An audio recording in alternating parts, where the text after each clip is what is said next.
آپ تھوڑا بھائیوں کے پہلو پہ آتے ہیں. بھائیوں نے کیا کیا؟ بھائیوں نے ایک حلال کام حرام طریقے سے لینے کی کوشش کی.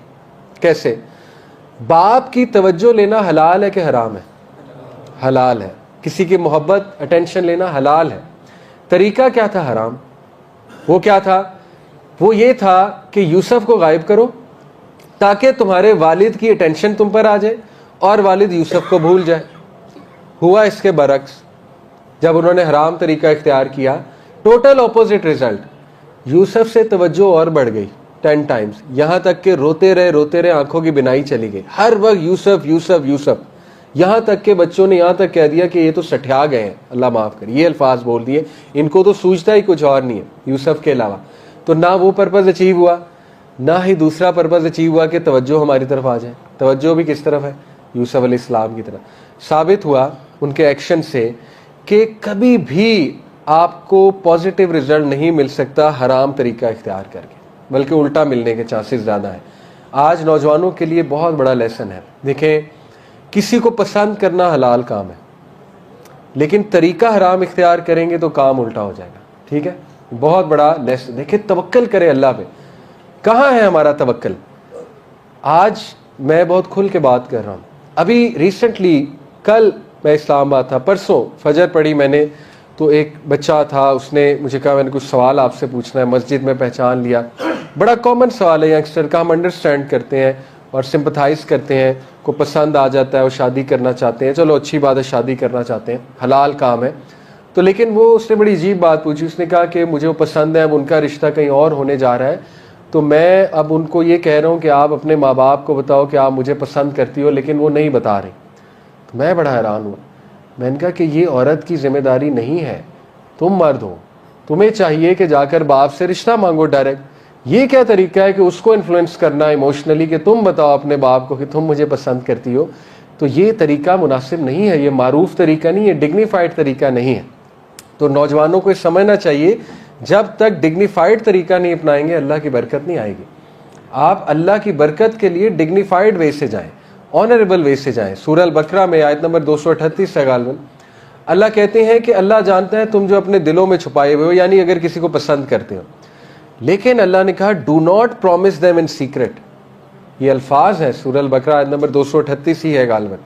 Do not promise them in secret. ان کو سیکرٹ میں پرومس نہ کرو. ان کو یہ نہ کہو کہ ہاں I am there for you. ان کو ایموشنل اتنا نہ کرو. عورت آپ کو پتہ ہے ایموشنل ہوتی ہے، تو اس کے ایموشنز کا غلط فائدہ نہ اٹھاؤ. بٹ کیا کرو؟ قولاً معروفہ. جاؤ ان کے ولی کے پاس جاؤ اور معروف طریقے سے ان کا ہاتھ مانگو، معروف طریقے سے بات کرو جا کے. ٹھیک ہے، اسی میں ڈگنیٹی ہے. تو میں آپ کو بتانا ہی چاہ رہا ہوں کہ سیکھیں یوسف اسلام کی سٹوری سے کہ جب حلال کے لیے حرام طریقہ اختیار کیا جاتا ہے تو ریزلٹس اپوزٹ آتے ہیں، برکت بھی اٹھ جاتی ہے اور اس کے ریورس آنے کے چانسز جو ہے وہ زیادہ ہوتے ہیں. بہرحال جن لوگوں کی شادی ہو گئی اور خدا نخواستہ حرام میں انوالو تھے، انشاءاللہ توبہ کریں، کوئی مسئلہ نہیں. ایٹ لیسٹ شادی ہو گئی، الحمدللہ. اللہ غفور رحیم ہے، معاف کرنے والا ہے. اور فیوچر میں ایک اچھی زندگی انشاءاللہ تعالیٰ گزارنے کا عہد کریں، اور انشاءاللہ ایک صالح اولاد کی بھی دعا کریں انشاءاللہ، اور اولاد کی اچھی تربیت کی. تو اسلام جو ہے وہ آپ کے ایموشنز کو اکنالج کرتا ہے، لیکن پلیز حرام طریقہ نہ اپنائیں. اسی طرح کوئی حلال انکم ہے وہ لینی ہے، لیکن حرام طریقہ نہ ہو. رائٹ. اسی طرح آپ دیکھیں، کبھی کبھی میں سسٹرز کو ایڈوائز کروں گا کہ یہ بڑا نیچرل ہے. اگر تو آپ جوائنٹ فیملی میں رہ رہی ہیں، میں ہمیشہ ایک بات کرتا ہوں ہماری بہنوں کو کہ دیکھو بھائی، اگر تو رہنا ہے ساتھ تو پھر جو ہے نا ٹھیک سے رہو، انسان بن کے رہو. اگر نہیں رہنا تو پھر نہ رہو، سیدھی سی بات. لیکن جب رہنا ہے پھر بھی لڑائیاں کرنی، تو یہ بات سمجھ سے باہر ہے.